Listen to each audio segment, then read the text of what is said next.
Marketing Edge on TV is Nigeria's leading initiative in the business of brand management and in the management of brand business. It is a 30-minute awesome package that comprises brand news, branding focus, and industry conversation, all in a mix, encompassing thorough and in-depth analysis aimed at promoting the brand idea. My name is Bababumi Agbibi. Welcome to the program. Marketing Edge on TV, promoting the brand idea. We begin with brand news, where we bring you the latest developments around brands and in the field of marketing and advertising in Nigeria and around the world.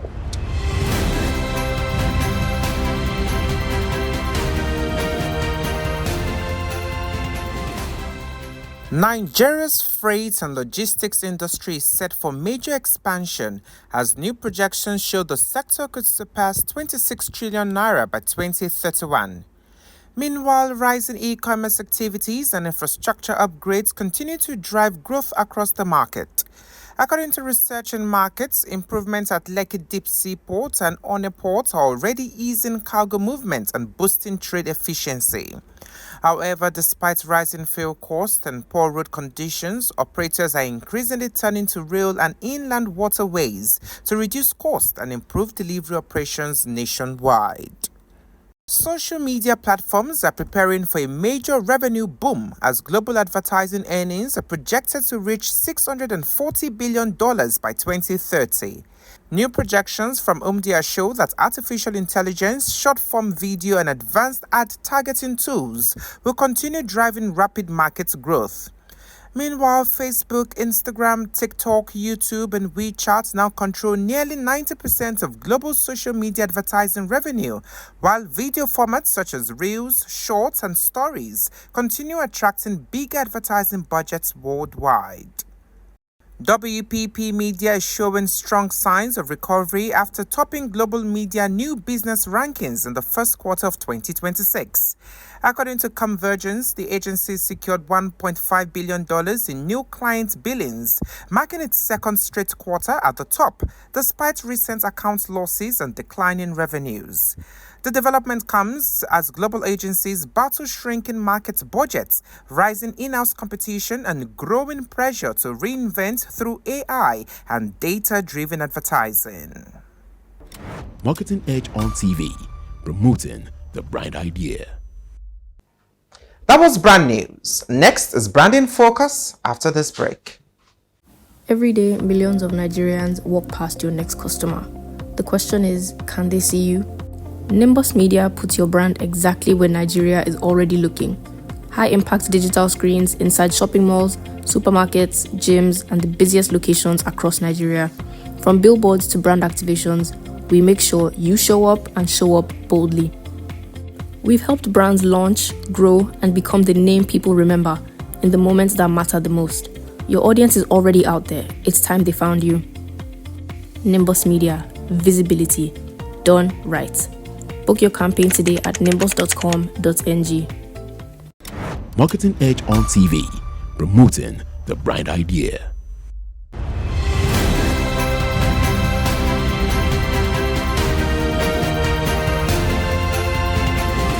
Now, brand in focus. Experiential marketing and brand activations are rapidly becoming the new heartbeat of Nigeria's biggest entertainment and cultural events.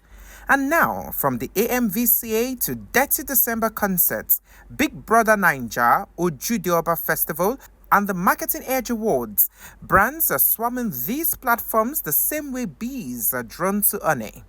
Consequently, these events are no longer just about glamour, fashion, or celebrity appearances. Instead, they are gradually evolving into powerful activation grounds where brands compete aggressively for visibility, emotional connection, digital engagement, and consumer loyalty. Meanwhile, the Marketing Edge Award is steadily emerging as a festival of brands, creativity, networking, and immersive consumer experience, attracting major industry players seeking stronger audience connection. Industry experts say emotionally driven experiences created at these events are now delivering deeper audience impact than traditional advertising alone. In essence, one reality is becoming increasingly clear. which is that the future of advertising is shifting rapidly from interruption to immersion as brands continue searching for relevance inside the moments consumers care about most. Marketing Edge on TV, promoting the bright idea. Next is Industry Conversation, where we discuss with industry thought leaders who have distinguished themselves and have made tremendous impact in their chosen field. Today, we'll be having the concluding part of our conversation with the Chief Operating Officer of Solcoms, Ayodeji Onabajo. Join us after this break. Marketing Edge on TV, promoting the bright idea.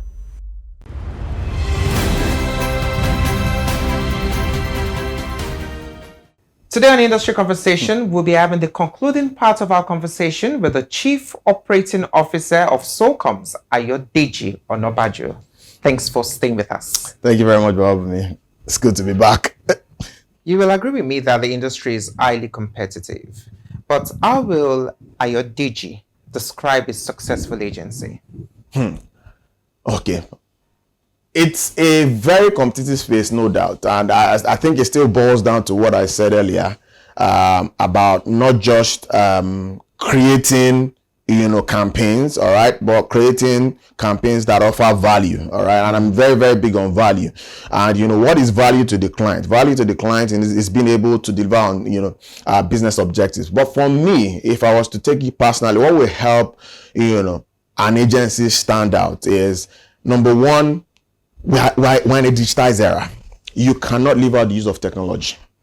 All right. Technology is very, very critical. How we adopting, marketing technology into the mix of what we are doing, how we, trying to understand the consumer digital space and how we use digitization to drive some of the things that we do.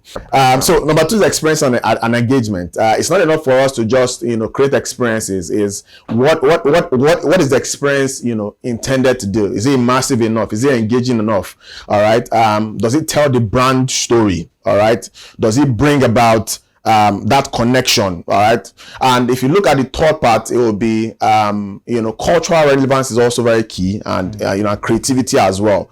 It's not enough to just create a campaign or create a nice idea, all right? How is it relevant to culture? There's a saying when I went to brand school that, culture eats strategy for breakfast. No matter how nice your strategy is, when it comes in contact with culture, it's gone. All right. So how are brands then positioning themselves, or how are agencies helping brands position themselves to be, culturally relevant as well? And it doesn't have to be traditional culture. It could be youth culture. It could be youth-centric culture.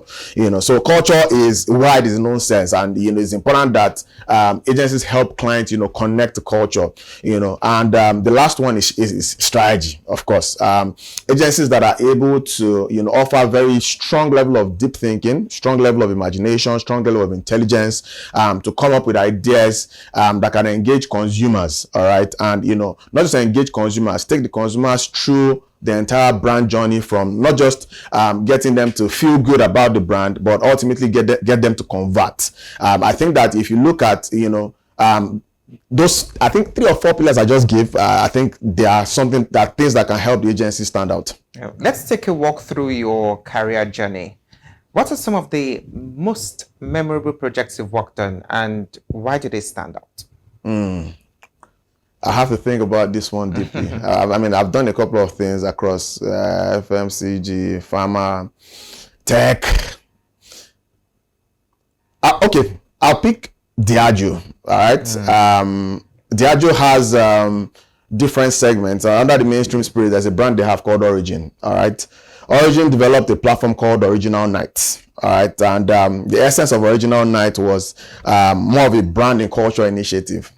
What I really loved Original Night was, while the brand was trying to connect to the concept of tradition, if you look at Nigeria, we're very traditional people, we're very cultural people. Of course, it still tried to find, that blend of modernizing tradition, if you let me put it that way. And this was an activity that we ran across multi-city. I know that we had the grand finale in Lagos. And this is what stood out for me in this very one. We had a modern coronation, all right? And this was supposed to be a musical concert. Mayoku was supposed to be the highlight of it. And then Mayoku's nickname was Mayor of Lagos. So what we did differently was we did a coronation before his performance for him. So proper traditional coronation for Lagos. I know we had Ayo on the stage. We had 2 Ayos. We had people bring, all the entire traditional women went. We had the crown, we had the throne, everything set, and we crowned Mayor of Lagos. Then he now started performing. So I think that it was a high point, that, and it's something that I think is very memorable. When I think about it, it has that feel good experience. The second is one that I think we did very recently. One that I think is very close to me. It's called The Gathering. The Gathering is a youth-centric experience. All right. We used The Gathering to launch, MTN's youth thematic campaign called Live It 100. And what MTN wanted to do was get youth to live their lives, 100. And in this case, we curated a 100-hour non-stop. I mean, when I say non-stop, we created almost a city that doesn't sleep. All right, with youth-centric activities. The beauty of it was we didn't just suggest, because with youths of today, which happen to be the biggest market segment in Nigeria, all right, they don't want you to tell them what to do. All right, they want to do what they want to do. So what we did in creating this experience was we were able to run some level of survey to understand the type of things that they wanted to come through and wanted to see at that event. All right, so things that came through were things surrounded around entrepreneurship, entertainment, from gaming, music, movies, games, fashion was also there. It was a full-blown 100-hour non-stop activity curated with different experiences. Of course, the beauty of it for me was the structural build to start with. We used the National Stadium. The structural build had the 100. We used tents to write the number 100. 100, and everything was connected, so you could walk through from one space to the other. If you recall, I mentioned how that is important to use technology to drive experiences. What we did was we needed to understand the pattern and consumer behavior in that very space. So we did not just give the regular risk tags, all right? When everyone registered, they got unique QR codes that formed like their ID, all right, for this event. So if you were there for 100 hours, whether you came day 1, day 2, day 3, or day 4, once you present that same QR code, it's already attached, to your name, and we have, some details about you. And what we did is we put QR codes, the same QR codes, in those places. So for every activity that you did, you scan those QR codes. What that gave, the beauty of that at the end of the day, was we're able to see the different activities that people participated in. We're able to see the peak period in certain places, the best period in certain places, what's happening at every point in time. It was so interesting that we saw the most active person in that space based on the QR code usage inside that space. So that's another example how we're able to then use data, not just creating experiences, but our technology that can then create some level of data for us that of course we can use to even plan the next one. Ultimately, now we know the type of activities that people or youth like to engage in planning the next one is just to spool data from what we've done, all right, and deploy that for the next one. So I think those are 2 for me that I'll pick. Interesting. Now, what does SOCOM represent for the future of Nigeria's marketing and communications industry? If you look at the vision of SOCOMs, SOCOMs in the past, SOCOMs is 22 years old, going 23. I like to say it's not that's an adult. In Nigerian context, you can vote and be voted for. All right.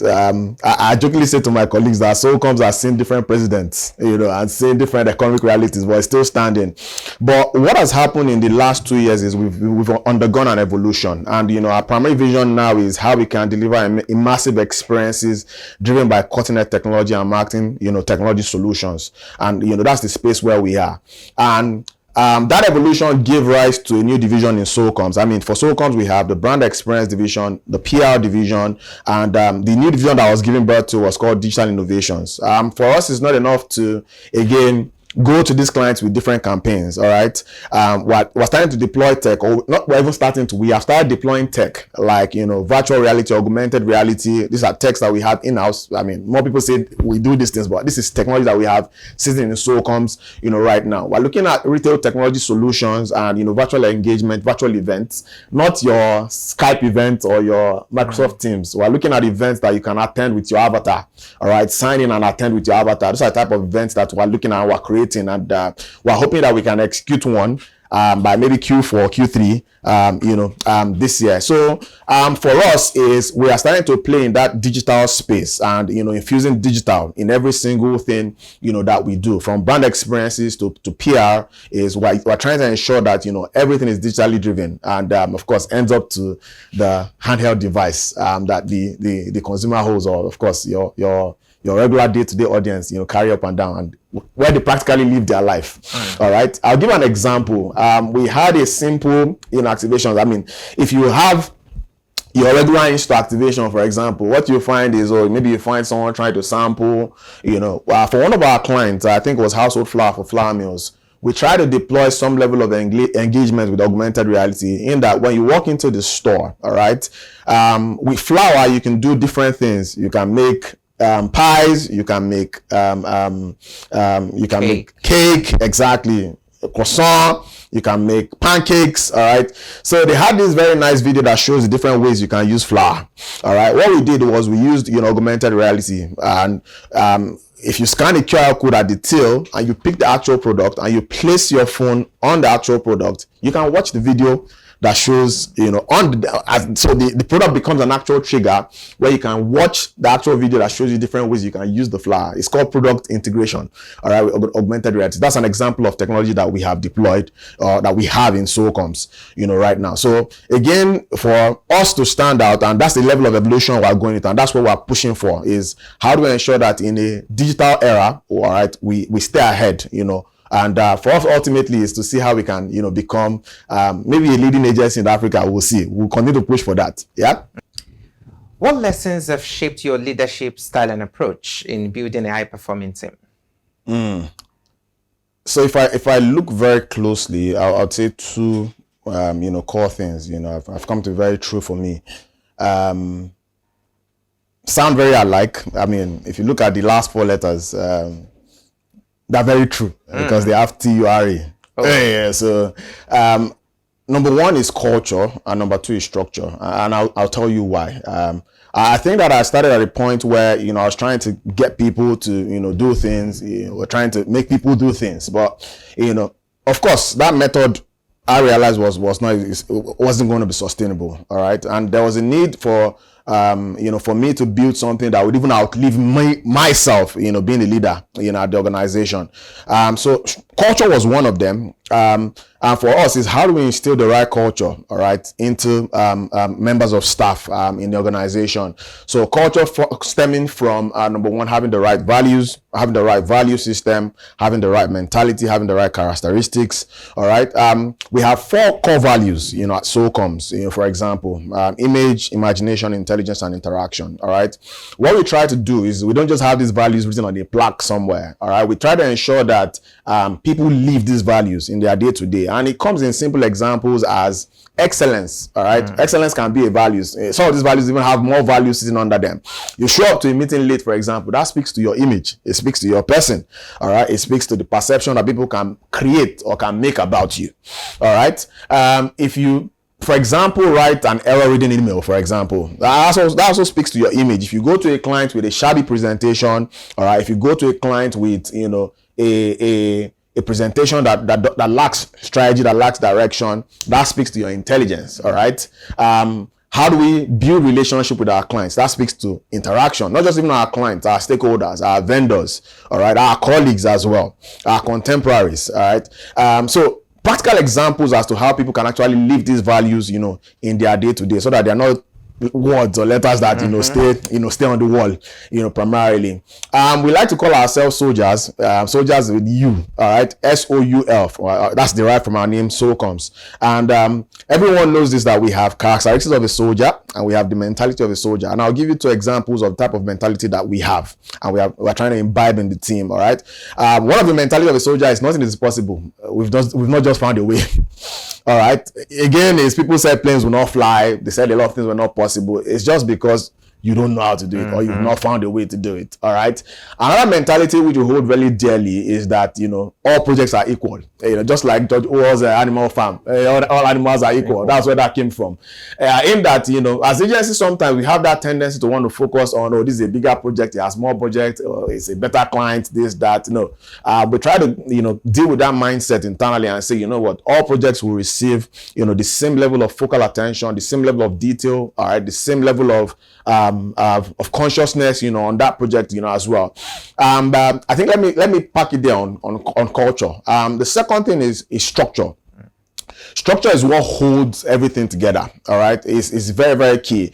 I mean, a lot of agencies have, you know, we run subtly the same model. All right, where you have a client service operations, you know, depending, you have a creative, you know, whatnot. But for us, it's not enough for us to have those, you know, dependent units. Is our structure is very clear in that how do all the departments integrate, all right, one after the other. Everyone is very clear on where their roles start and where their roles stop. Everyone is very clear on what they own. I mean, one big deal, all right, that we have in SOCOMS is ownership. You are the owner of this, all right. While one of our characteristics is team spirit, we show up for each other. I can cover up for you. I know fully well that, you know, fine, it's not my own, but I can cover up for you. We allow that, all right. But at the end of the day, everyone has very core ownership. We know who owns the money. We know who owns the vendors. We know who owns the look and feel. We know who owns the strategy. We know who owns the client. We're very, very clear on, you know, what ownership is. And what structure has really done for us is, I think it's made our operations, you know, seamless in terms of being able to then deliver, you know, that high performance, high output. If you know the industry, for us as agencies, it's very high tempo. I like to call it gang pressing, very high pressing. We're moving very fast, quick turnaround time for briefs. If we're not able to operate at that level at very high performance, it's going to be a matter of time before we get redundant. All right, and of course, with that level of structure, it also helps us avoid, you know, any type of burnout, because burnout is something, because of the high tempo that we have, something that, you know, creeps in very, very strongly. So for me, my two takeouts that has really helped my own leadership is culture and structure. Yeah. If there's one thing you'd like to see change in the industry, what would it be? This is a dicey area. Very, very, very dicey area. But I think that it's one pain point, and I'm sure a lot of leaders will agree with me as well. I think it will be the payment terms. All right. Sometimes we have to finance projects, you know, somewhere into billions. If you look at the harsh economic realities, you know, as well, that's also something that, you know, is eating. If you look at interest rates, for example, they are skyrocketing. You have to get finance from the bank. You have monthly interest running on this finance, and, you know, some clients pay you 30 days, 60 days, 90 days, you know, 120 days, depending, you know, sometimes you get your POs coming out, you can't invoice in time, you know. So I think that if there's a need, or there's a way we can find, you know, more structure to that. Yeah, I know for a lot of C-suite executives in the, you know, agencies, that's a major pain point for them. Why? Because we have to pre-finance. What you want to see as maybe profit, you know, by the time the money is coming back to you, you have almost no profit, or almost, you know, nothing made, you know, from it at all. So what you're just doing is just, you know, just pretty much sustaining. All right. So if there's one thing I wish I could just, you know, put a wand and just, you know, abracadabra and change right away, I think that would be it. I think it's a major pain point, and it's a very, very painful one, you know, when it comes to finance. Okay, so I'm quite interested in this. So who is Ayodeji Onabajo beyond the professional title? Okay, let's behind this talkative. Okay, who am I outside work? Very interesting, actually. I'm a husband to a supportive wife. I'm a fan of Manchester United. I like football. All right. Okay, I don't like to say this, but I like boxing. I enjoy boxing a lot. Yes, I have one amateur fight and one white collar fight in London, actually. I think I'm an aspiring boxing promoter. I want to see boxing grow in Nigeria. I have a professional license to promote boxing in Nigeria already, and that's something I'm working towards as well. Let me see. In terms of my taste of music, I'm not a Kosegbo fan. All right, let me put it that way. I like things that have violin, actually. You know, in terms of somber music, deep music, you know, I'd love to play the violin. I can't play the violin, but I think everything that has the violin, I listen to. I mean, in my drive in the car, I listen to movie scores, Ludwig Göransson, Hans Zimmer, Steve Jablonski. These are guys that have made fantastic movie scores. I can't start to mention names, but yeah, for me, there's that deep intent. I would say I'm the right blend of ambivert. People don't think I'm shy. I can be very shy sometimes. Are you?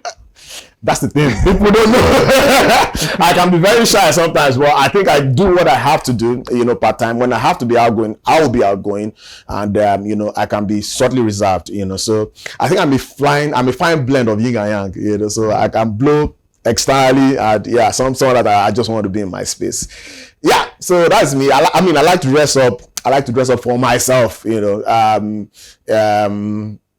I don't. Can I say I'm fashionable, or people say I'm fashionable? Is that allowed?